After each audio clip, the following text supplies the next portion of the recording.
성경을 보면서 이렇게 창세기부터 쭉 말씀을 보다 보면 열왕기서에 이르러서 우리가 의문을 품게 되는 부분들이 있습니다.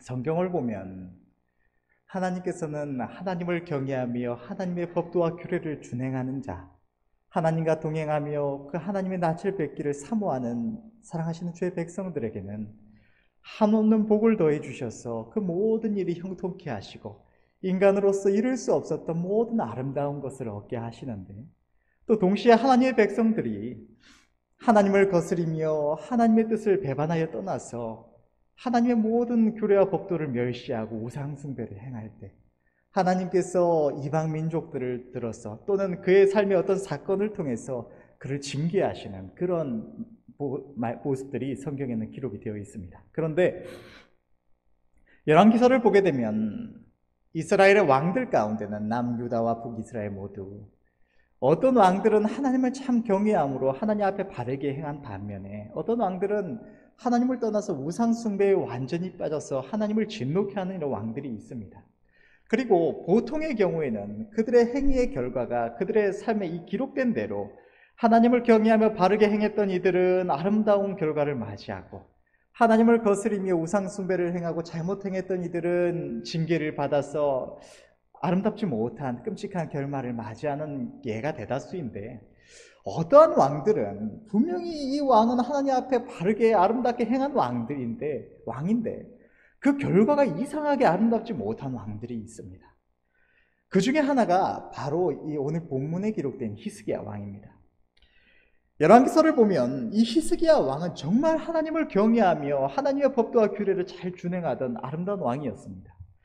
그 조상 다윗의 모든 행위와 같이 여호와 보시기에 정직하게 행하며 언제나 하나님을 의지하여서 하나님과 연합하여 떠나지 아니하고 하나님의 모든 명령을 준행하였다고 기록된 자가 바로 이 히스기야 왕입니다. 히스기야 왕은 앞서 유다 왕으로 있었던 그의 조상들이 세웠던 그 산당과 주상, 아세라 목상들을 그 땅에서 다 제해서 이스라엘 백성들의 마음이 자기 하나님께로 돌아가게 한 인물입니다.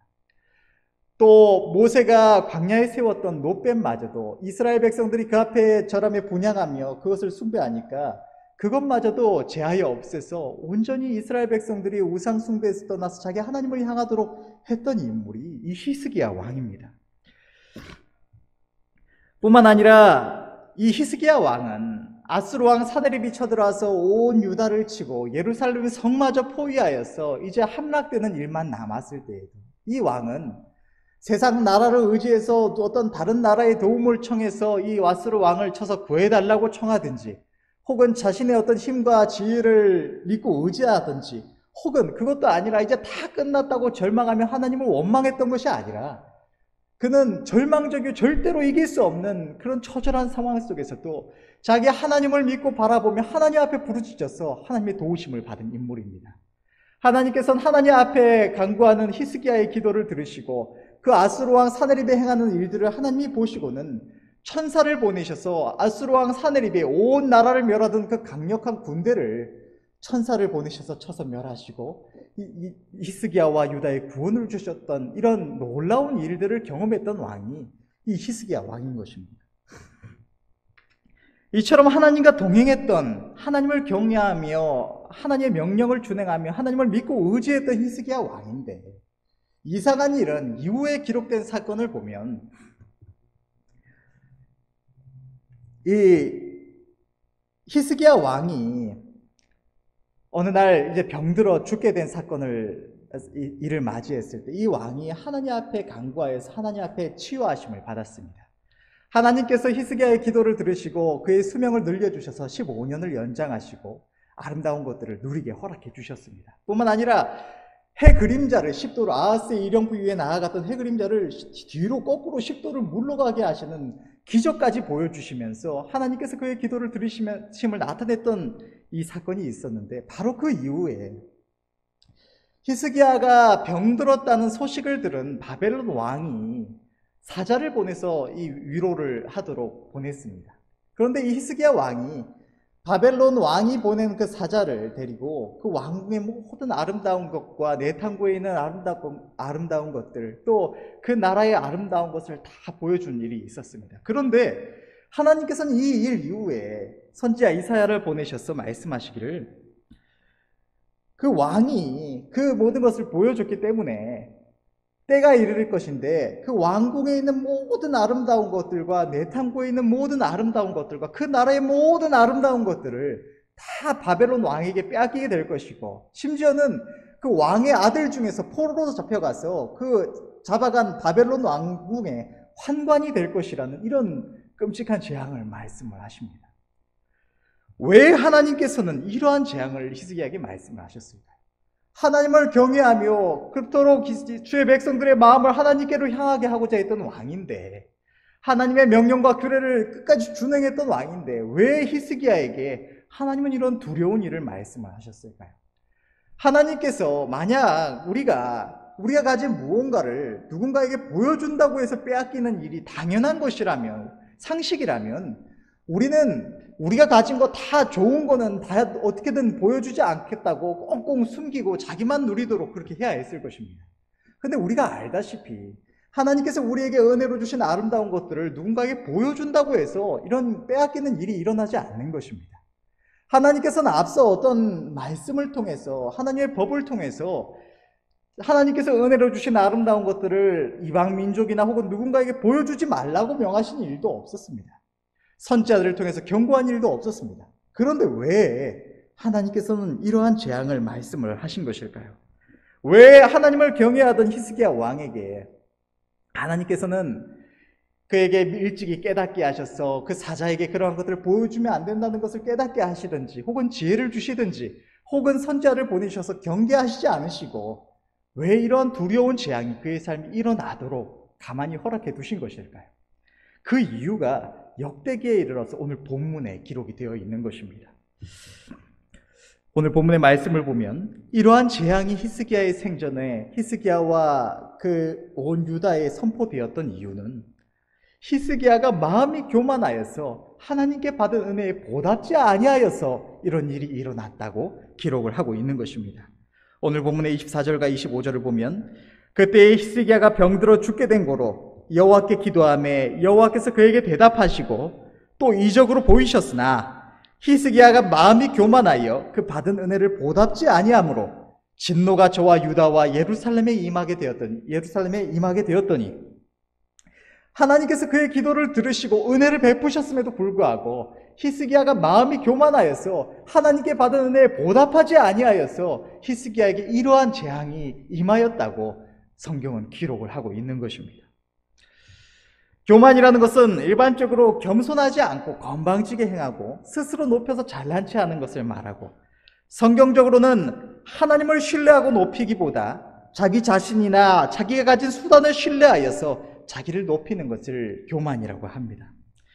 히스기야 왕이 하나님 앞에서 어떠한 교만한 마음을 품었는지 정확하게 기록되어 있는 바는 없지만, 하나님께서 역사하심으로 병이 낫고 15년의 삶을 더 살게 되고, 또 하나님께서 그에게 약속하신 대로 히스기야와 예루살렘 성에 주신 평안을 누릴 때에 히스기야가 하나님의 은혜를 망각하고 자신을 높인 것으로 생각해 볼 수가 있을 것입니다. 히스기야는 선지자 이사야를 통한 하나님의 말씀 앞에 그의 교만함을 뉘우치고 하나님의 용서를 구했고, 하나님께서는 뜻을 돌이키셔서 그의 생전에는 하나님께서 말씀하신 이러한 진노가 임하지 않게 하셨습니다. 우리는 이 시간 히스기야를 하나님께서 책망하셨던 이 사건을 통해서 동일하게 언제나 하나님의 은혜 가운데 살아가는 우리 자신을 한 번 더 살펴볼 수 있기를 원합니다. 우리는 어떠한 은혜를 입었고 또 지금도 입고 살아가고 있는지, 또 우리의 마음은 우리에게 이러한 은혜를 베푸시는 저 히스기야가 입었던 것보다 더 큰 은혜를 입고 살아가는 우리는 하나님 앞에 교만을 행하고 있지는 않은지, 혹은 하나님의 은혜에 보답하는 삶을 살아가고 있는지, 우리는 이 시간 우리 자신을 살피고 하나님 앞에 마땅한 모습으로 자신을 세울 수 있기를 바랍니다. 우리는 너무나 많은 은혜를 입고 그 가운데 살아가면서도 그것을 느끼지 못하고 마땅한 감사를 돌리지 않고 살아가는 것이 너무나 많이 있습니다.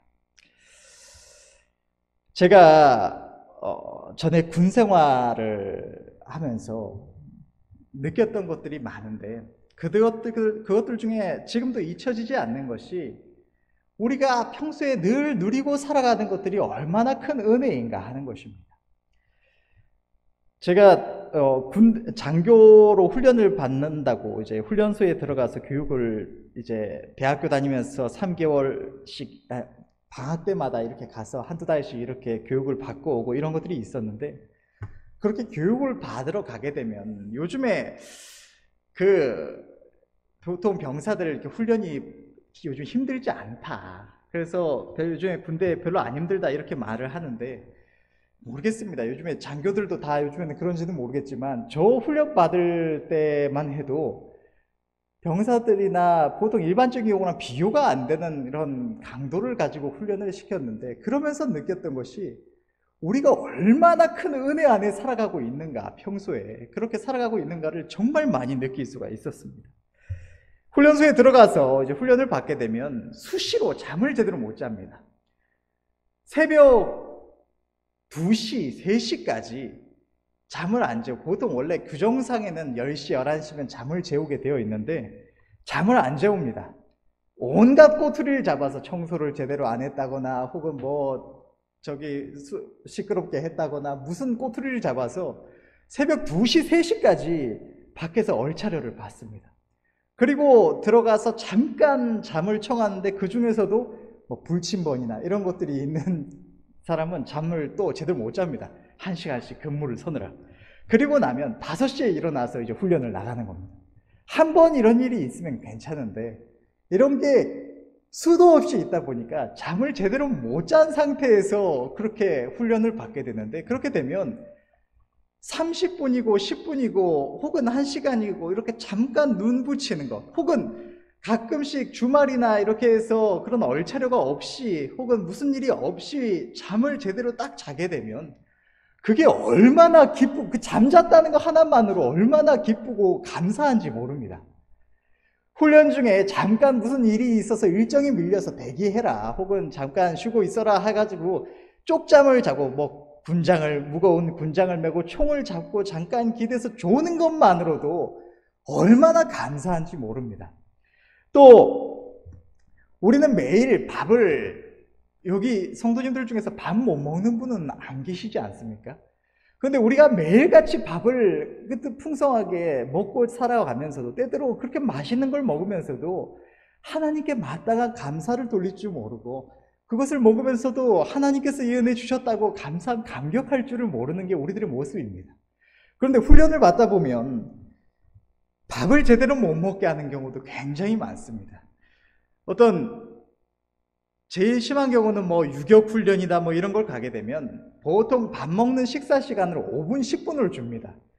어디서 이렇게 막 다 같이 얼차려를 받거나 하다가 사람들을 그룹을 나눠서 얼차려를 제일 제대로 받고 확실하게 저 한 순서대로 들여보내서 밥을 먹게 하는데, 그 밥 먹는 곳조차도 편하게 못 먹게 합니다. 들어가면 밥을 먹어서 칼같이 절대로 흐트러지지 않은 장세로 누군가랑 이야기해도 안 되고 흐트러지지 않은 자세로 딱딱 먹어야 되고, 그것조차도 빨리 안 먹고 빨리 안 일어나면 밥 그렇게 먹냐고 당장 그만 먹으라고, 그만 쳐먹으라면서 이렇게 쫓아보내서 아예 굶기는 경우도 있습니다. 줄 제대로 안 섰다고, 혹은 제가 안 선 것도 아니라 다른 누군가 진짜 잘 알지도 못하는 친구가 제대로 줄을 안 서 있었다고, 혹은 옆 사람이랑 잠깐 수다 떨었다고 너네 밥 먹지 마. 그래서 굶고 훈련을 하루 종일 받는 경우도 많습니다. 또 어쩔 때는 밥을 먹는 순간조차도 편하게 못 먹도록 경계하면서 먹어라. 교관이 돌아다니면서 나한테 걸리면 밥 못 먹는, 그 즉시로 다 치우는 거라고 해놓고 흩어져서 숨어서 먹게 합니다.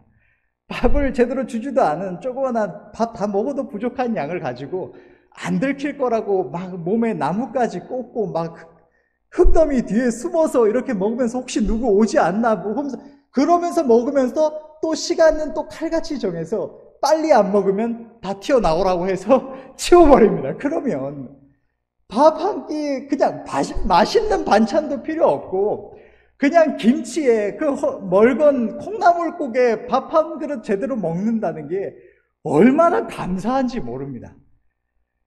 또 때때로는 밖에 나가서 걸어가면서 너무 더우니까 비가 좀 와서 더위를 적셔주면 그게 얼마나 감사한지 모릅니다. 빗방울이 좀 내리는 거 보면서 하늘을 보고 하나님 감사합니다. 하나님 이렇게 비를 주시니 너무나 감사합니다. 찬양하면서 간 적도 있습니다.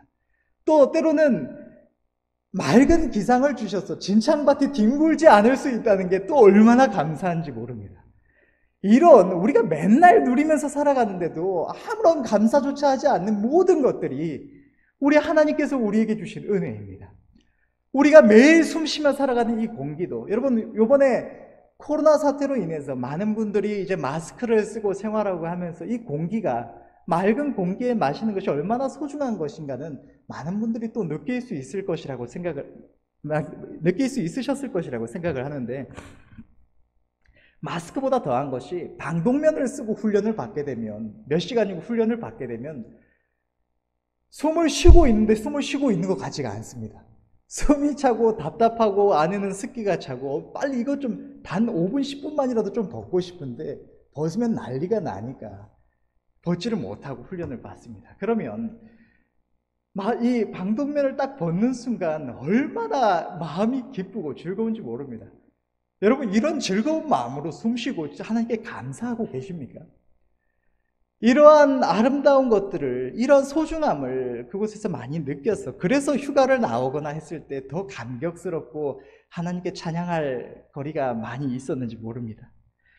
우리는 너무나 많은 은혜를 날마다 잊고 살아가면서 거기에 마땅한 감사를 잘 돌리지를 못하고 살아갑니다. 여러분 우리는 어떠한 은혜를 입었고 또 그 가운데 살아가고 있습니까? 하나님은 우리에게 그 무엇보다 귀한 영원한 생명을 주셨습니다. 때때로 어떤 뉴스 기사를 보거나 혹은 카카오톡 이런 기사를 통해서 혹은 뉴스를 통해서 혹은 인터넷을 통해서 어떤 기사를 보거나 어떤 영화나 드라마에서 이런 각색된 내용들을 보면서도 많이 느끼는 것이 하나님이 지으신 피조물들 중에 제일 악한 것이 인간이구나 하는 것을 많이 느낍니다. 이 세상에 이토록 잔인하고 악한, 서로 사랑할 줄 모르고 위할 줄 모르고 남을 이해할 줄 모르는 존재가 우리 인간 외에 또 있을까 싶을 정도로 우리가 얼마나 악한 존재인가를 많이 느낍니다. 그런 어떤 다른 사람의 모습들만을 보면서가 아니라 제 자신의 모습을 보면서도 하나님의 은혜를 이토록 잊고 살아가면서도 그 작은 내 마음 하나 온전히 드리지 못하는 모습들을 볼 때, 또 하나님 앞에 하나님께 온전히 마음 드리겠노라고, 하나님 위해 살아가겠노라고 그렇게 고백하고 나서도 제대로 그렇게 살아가지 못하는 이런 정함이 없는 모습을 볼 때 내 자신 또한 정말 흉악한 죄인이구나 하는 것을 수도 없이 느낍니다. 여러분 하나님은 우리가 어떤 무언가 대가를 치러서 용서받고 난 이후에 우리에게 영원한 생명을 주신 것이 아닙니다. 하나님은 우리가 원수 되었을 때에 마땅히 심판받는 것이 당연한 우리들에게 하나님 우리에게 독생자 예수 그리스도를 보내주셨습니다. 우리는 누군가 우리에게 잘못을 하면 그 사람을 향해서 악심을 품고 나에게 이 사람 감히 네가 나에게 이렇게 했냐고 어떻게든 그 사람에게 더 강한 형벌을 주고 싶어서 대가를 치르게 하고 싶어서 부글부글 끓는 존재가 우리들입니다. 그런데 하나님은 그 지옥의 형벌을 반드시 받아 마땅한 우리들에게 독생자 예수 그리스도 하나님이신 그분이 이 땅에 오셔서 용서하시기 위하여 오신 우리들의 손에 뺨을 맞고 조롱을 당하시고 고난받으시고 십자가 위에 죽어주심으로 우리에게 생명을 주신 것입니다. 저는 이전에 하나님을 만나지 못했을 때, 어렸을 때부터 목회자의 가정에서 태어나서 또 특별한 은혜 가운데 많은 기적과 역사를 보면서 자라왔고 또 교회를 다녔고 또 많은 때때로 기도의 응답도 받아왔지만 또 때로는 어떤 작은 말씀 앞에 순종도 나름대로 한다고 했지만 단 한 번도 주님이 나에게 나의 죄를 깨닫게 하시고 나 때문에 십자가에 주님이 달려 죽어주셨다는 것을 알게 해주시기 전까지 수도 없이 주님이 우리를 살리시기 위하여 십자가에 달려 죽어주셨노라고. 주님이 내 죄 때문에, 우리 때문에 십자가에 달리셨다고 들어왔으면서도 나의 죄 때문에 주님이 십자가에 달리셨다고 눈물 한 방울 흘리지 않았습니다. 창조주이신 그분이 나 때문에 십자가에 달리셔서 그 고난을 받으셨음에도 마땅한 감사와 찬양을, 마땅한 사죄조차도 드리지 않았던 그러한 저였습니다. 내 가장 큰 죄가 무엇인지도 알지 못하고, 죄의 두려움도 수치도 알지 못하고, 죄인으로서 용서 한번 구하지 않고 뻔뻔하게 살아가던 존재가 제 자신이었던 것입니다.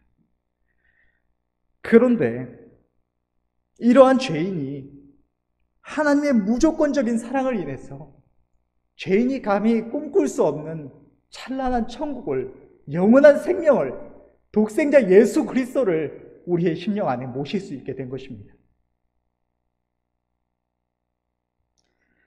죄인이 절대로 가질 수 없었던 절대적인 보배를, 생명의 주님을 우리 안에 모시게 되었고, 우리는 하나님의 자녀가 되었습니다.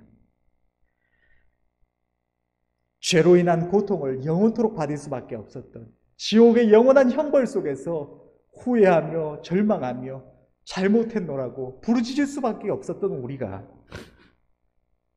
주님의 생명을 가지게 된 것입니다. 마땅히 고난받아야 되는 자가, 마땅히 형벌받아야 되는 자가 하나님의 은혜를 입고 이 모든 은혜를 누리게 되었고, 죽음마저도 축복이 되는 이러한 선물을 얻게 된 것입니다. 여러분, 이러한 은혜를 입었을 때 하나님 앞에 어떠한 고백을 드리셨습니까? 그리고 그 고백대로 살아가고 계십니까? 합당한 감사와 영광을 돌리며 살아가고 계십니까? 여러분, 우리는 이 은혜를 절대로 망각해서는 안 될 줄 믿습니다. 날마다 이 은혜를 기억하며 우리 하나님 앞에, 우리 하나님의 은혜에 감사하며 찬양하며 우리의 작은 마음 들여서 그 은혜에 보답해야 할 줄로 믿습니다.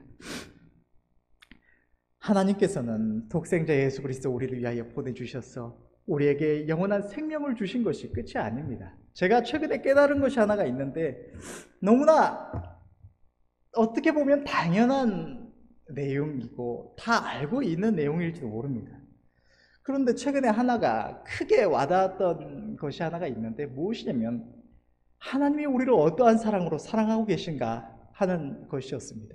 작은 부분이었지만, 어떻게 보면 작은 것이지만 무엇인가 하면, 때때로 제 자신이 하나님 앞에서 바르게 행치 못하고 부끄러운 모습으로 있을 때, 내 모습 회개하지 못하고 하나님 앞에 온전히 나아가지 못하고 그러고 있을 때, 이러한 내가 하나님 앞에 기도할 때 하나님께서 내 기도를 들으실까? 하나님께서 나의 악한 모습을 보시면 내 기도 들으시지 않으시는 것은 아닌가? 이러한 담대치 못한 그런 모습들을 가질 때가 많이 있었습니다.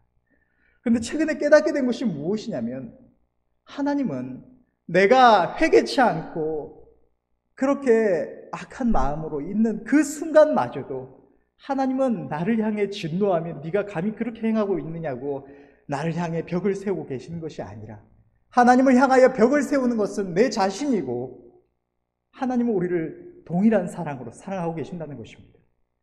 나의 그러한 모습을 아심에도, 그 정함이 없는 부끄러운 모습을 하나님은 알고 계심에도 독생자 예수 그리스도 나를 위하여 보내주셨고 나에게 생명을 주셨고, 그 동일한 생명으로, 사랑으로 변함없이 나를 사랑하고 계신다는 그 사실을 깨닫게 되었습니다.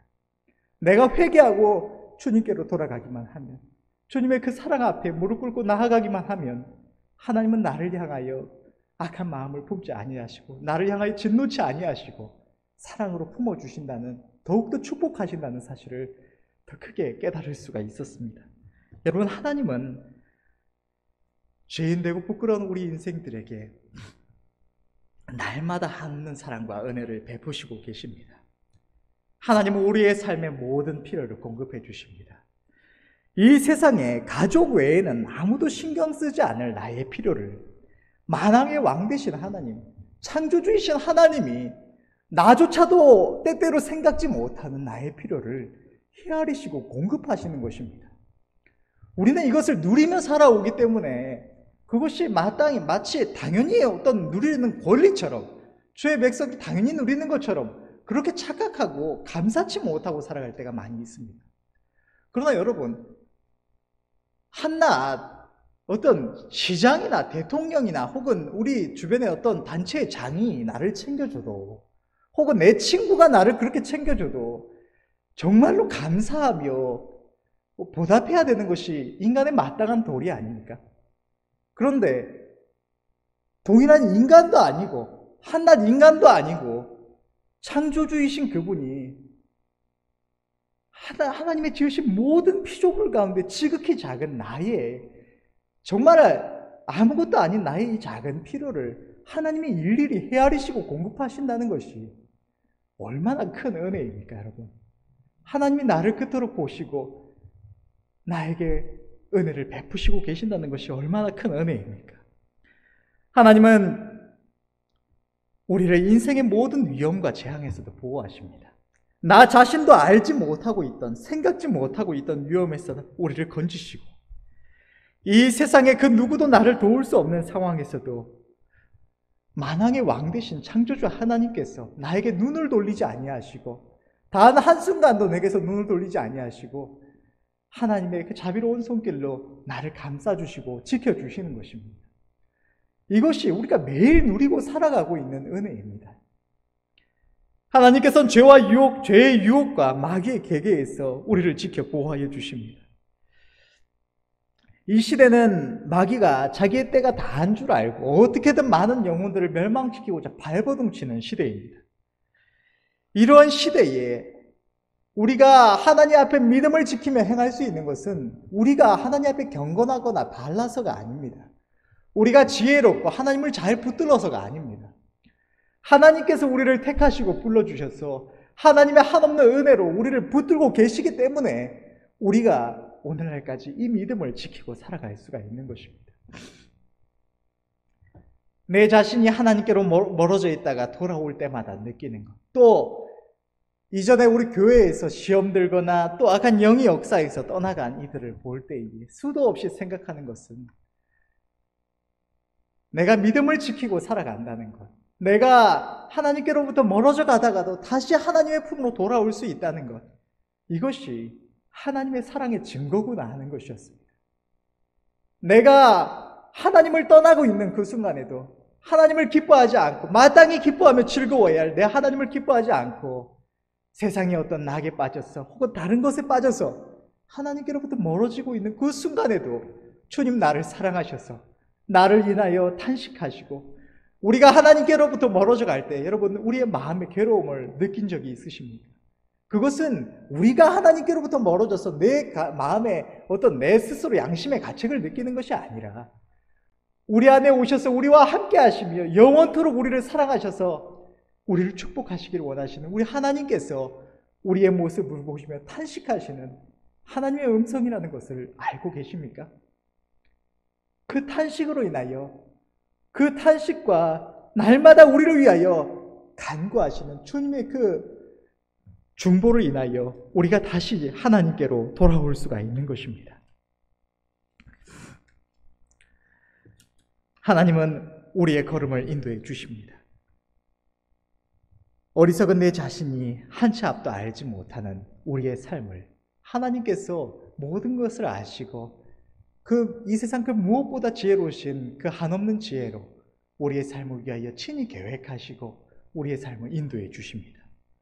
또 하나님은 성경에 만 가지로 우리를 위한 축복을 기록하셔서 우리가 그 하나님의 말씀을 가운데 믿음으로 붙들고 그 은혜를 누릴 때 하나님이 더욱 기뻐하며 우리를 축복하여 주십니다. 하나님께서는 우리의 기도를 들으십니다. 참으로 아무것도 아닌 어리석고 부끄러운 우리의 기도를 창조주 하나님께서 날마다 귀를 기울이시고 들으신다는 것이 얼마나 큰 은혜입니까? 우리의 기도를 들으시고 하나님을 향하여 정함이 없는 부끄럽고 허망한 나의 마음마저도 위로하시고, 내가 주님을 생각지 않고 어리석게 행할 때에도, 기도할 바를 알지 못하고 헤매이고 있을 때에도 주님 나를 위하여 간구하시며 은혜를 베풀어 주십니다. 히브리서 7장 25절 말씀, 그러므로 자기를 힘입어 하나님께 나아가는 자들을 온전히 구원하실 수 있으니 이는 그가 항상 살아서 저희를 위하여 간구하십니다. 하나님은, 주님은 우리를 위하여 십자가의 보혈의 공로를 죽어주셨을 뿐만 아니라 지금도 날마다 우리가 생명을 잃어버리지 않도록, 주님을 떠나 멸망하지 않도록 우리를 위하여 간구하고 계신다고 성경은 기록하고 있는 것입니다. 우리는 그저 살아가는 것이 아니라 하나님의 은혜로 인하여 우리의 생명을 보존하며 1분 1초를 살아가고 있는 것입니다. 우리는 이 모든 은혜를 날마다 입으면서도 그 가운데 보호받고 평안을 누리고 생명의 길로 나아가고 있음에도 그것이 당연한 것처럼, 본래 내 것인 것처럼, 내 경건과 내 능력인 것처럼 착각하며 망각하며 살아가기가 너무나 쉽습니다. 그러나 우리는 하나님의 은혜를 당연하게 여겨서는 안 될 줄로 믿습니다. 옛말에 짐승도 은혜를 안다고 했습니다. 하나 짐승도 자기가 받은 은혜를 기억하여서 자기에게 은혜 베푼 자를 위하여 죽기까지 그것을 기억하고 그 은혜를 갚고자 한다고 하는데, 하나님의 형상대로 지음받고 이 모든 말로 표현할 수 없는, 하늘을 두루마리 삼고 바다를 먹물 삼아도 다 기록할 수 없다는 이 한없는 하나님의 은혜 가운데 살아가는 우리가 하나님의 은혜를 망각하여 감사치 못하고 그 은혜에 보답지 않는 삶을 살아가서는 안 될 것입니다. 여러분, 우리의 마음은 하나님 앞에 교만하지 않고 있습니까? 오늘 본문의 말씀은 히스기야가 마음이 교만하여 하나님께 받은 은혜에 감사치 아니하므로 하나님의 진노가 그와 유다에게 임했음을 기록하고 있습니다. 그렇다면 저와 여러분들의 마음은 어떠십니까? 우리들의 마음은 마땅히 있어야 할 자리에 있으십니까? 아니면 그 자리를 벗어나 스스로 내 자신을 높이고 계십니까? 교만이라는 단어를 들을 때는 우리의 느낌은, 막연한 느낌은 그것이 굉장히 악한 행위, 혹은 정말로 하나님을 앞에 잘못하는 어떤 시험에 들거나 혹은 하나님을 대적하는 자들이다 할 것 같은 그러한 단어처럼 느껴집니다.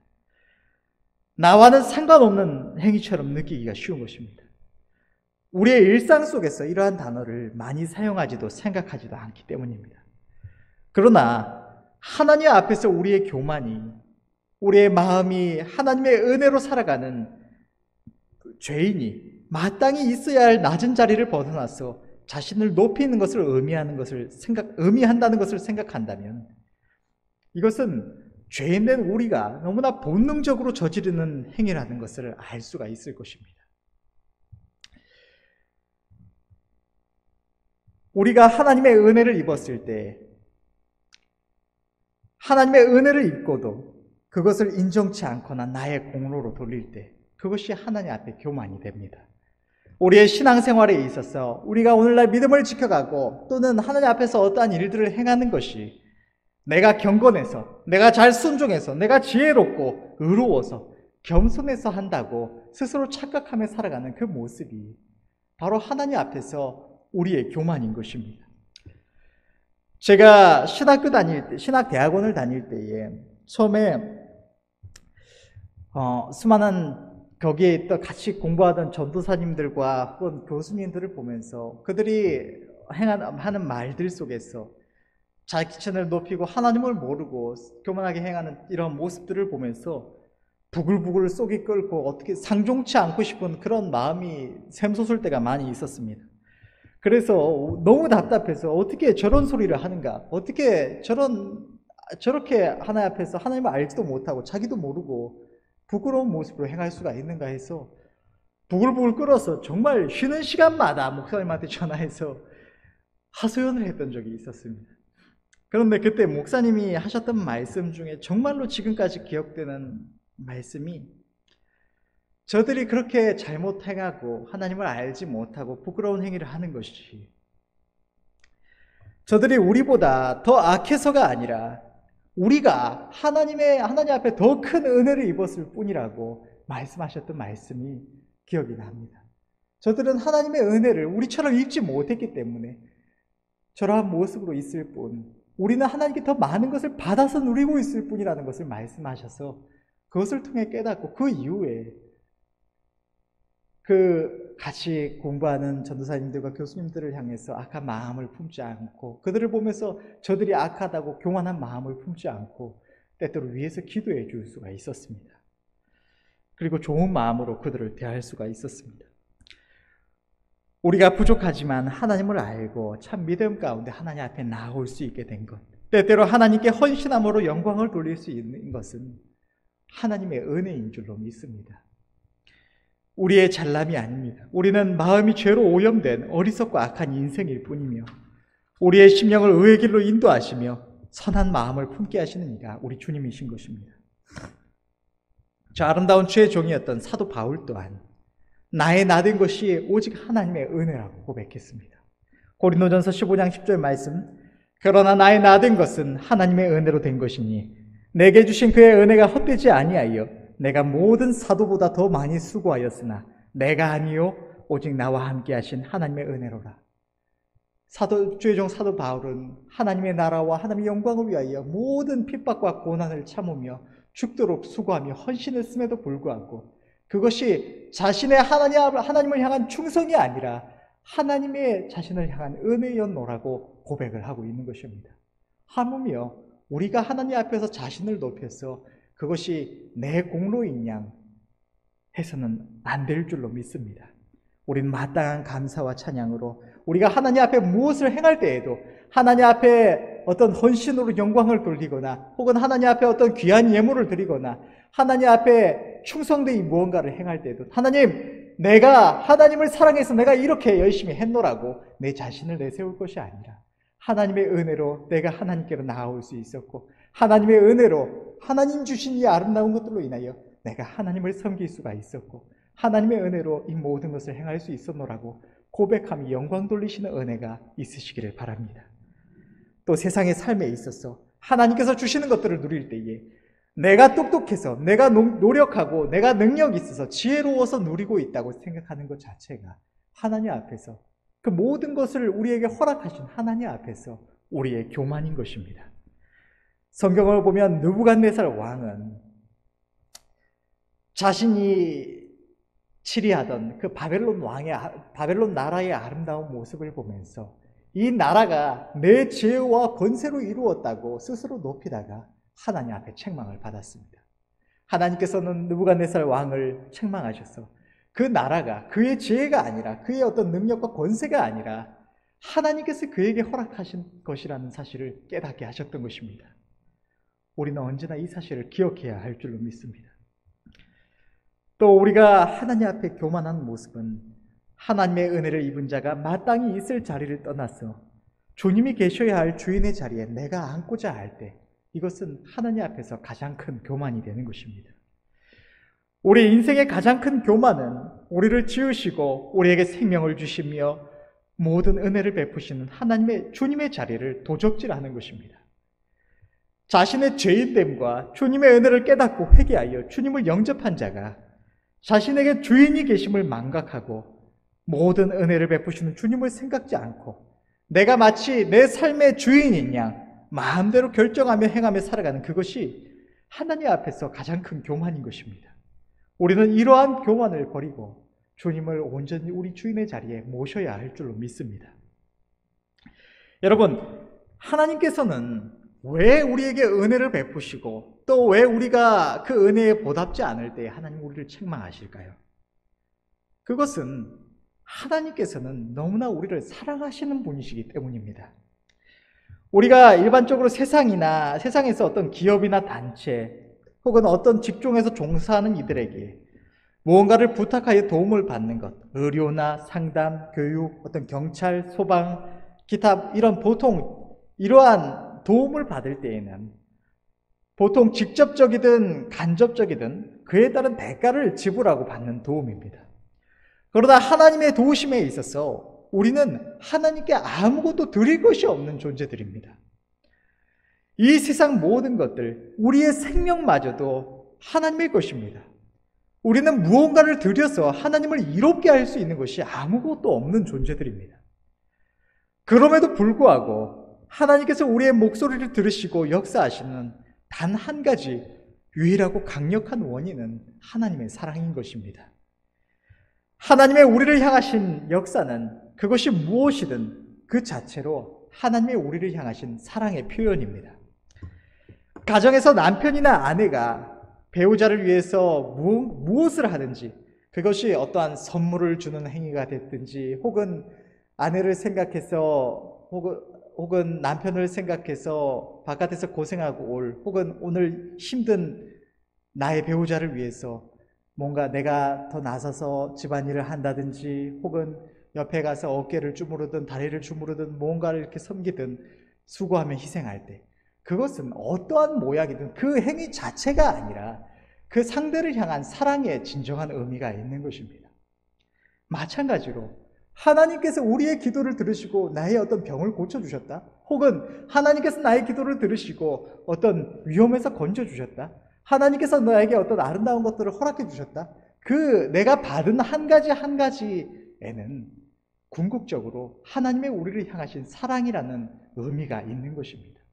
나에게 나의 병을 고쳐주시는 이유도 하나님 나를 사랑하시는 그 사랑의 표현이며, 나를 사랑하셔서 나의 기도를 들으시고 그 선하신 손길로 나에게 역사해 주신 하나님의 사랑의 역사고, 나를 위험에서 건지심도 하나님의 사랑의 표현입니다.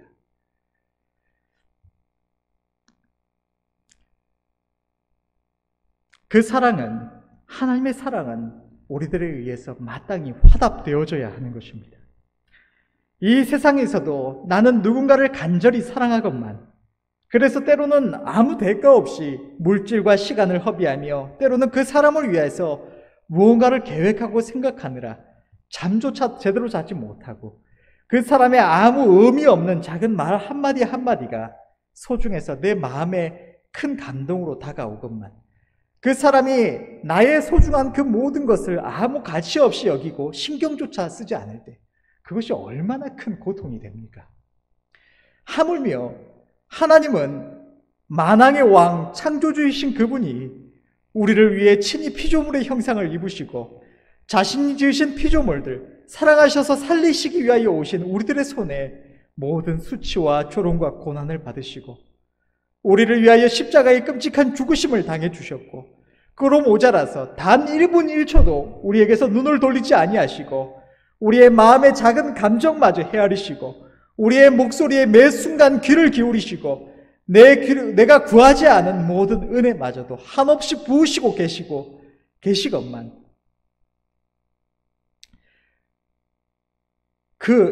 이 세상에 어떤 언어로도 표현할 길이 없는 그 사랑이, 한없는 그 사랑이 화답받지 못한다면 그것은 얼마나 큰 고통일까요? 하나님의 은혜에 보답한다는 것은 하나님의 그 사랑에 화답하는 것입니다. 단순히 하나님이 내게 무엇을 주셨으니 나도 대가를 치르거나 성의를 표하겠다는 것이 아니라, 이 감당치 못할 사랑을 자격 없는 나에게 부으시는 하나님을 나도 사랑하여서 나의 작은 마음 그분께 드리는 것입니다. 우리는 마땅히 하나님의 은혜에 보답해야 할 줄로 믿습니다. 우리는 우리의 마음에서 교만을 버리고 하나님의 은혜에 보답하는 삶을 살아가야 합니다. 나의 무능력과 나의 삶에 베푸신 하나님의 은혜를 인정하며 감사하며 찬양하며 고백함으로 하나님께 영광 돌림으로 하나님의 그 은혜에 보답해야 합니다. 또 하루하루의 삶 속에서 의지적으로 주님께 주인의 자리를 내어드리는, 주님 내가 무엇을 하기를 기뻐하십니까? 주님 내가 무엇을 할까요? 내가 어떻게 할 때 주님 기뻐하십니까? 묻고 순종하는 날마다의 헌신으로 우리는 보답해야 합니다. 또 하나님을 사랑하여 마음을 드림으로 보답해야 합니다. 여러분, 하나님께 마음을 드린다는 것은 우리가 흔히 쉽게 그것을 어떤 추상적인 표현처럼 착각하기가 쉽습니다. 그러나 이것은 결코 추상적인 표현이 아니라 분명하고 확실한 행위를 나타내고 있습니다.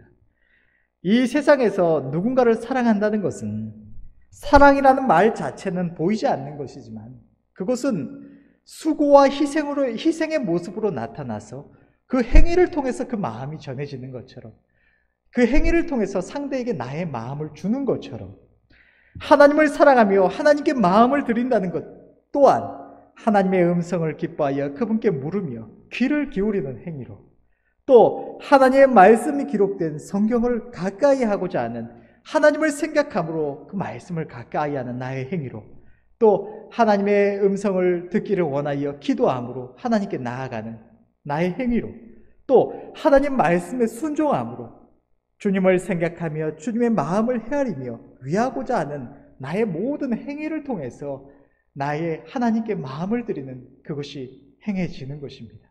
마음을 드린다고 하면서 하나님, 내가 하나님 사랑합니다 아시죠? 하는 것은 아무런 의미가 없는 것입니다. 세상에서도 내가 누군가를 사랑한다고 하면서 그 사람을 위해서 아무것도 안 한다면 그것은 절대로 마음을 주는 것도 사랑하는 것조차도 아닙니다. 사랑한다면, 상대에게 마음을 준다면 수고와 희생에 따르듯이 우리가 하나님을 사랑하며 하나님께 마음을 드리고자 한다면 그것은 분명한 행위로 나타나야만 하는 것입니다. 이러한 행위로 우리 하나님께 마음들여 보답해야 할 줄로 믿습니다.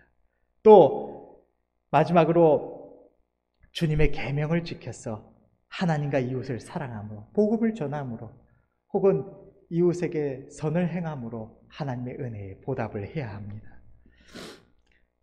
아름다운 믿음의 선조들은 하나님의 은혜를 입었을 때, 하나님께 무언가를 간구하고 하나님의 역사하심을 입었을 때 자신의 삶을 들여서 하나님 앞에 헌신함으로 하나님의 은혜에 보답했습니다. 우리도 이러한 행실을 본받아서 하나님의 은혜에 보답하는 삶을 살아가야 할 줄로 믿습니다. 결론을 맺겠습니다.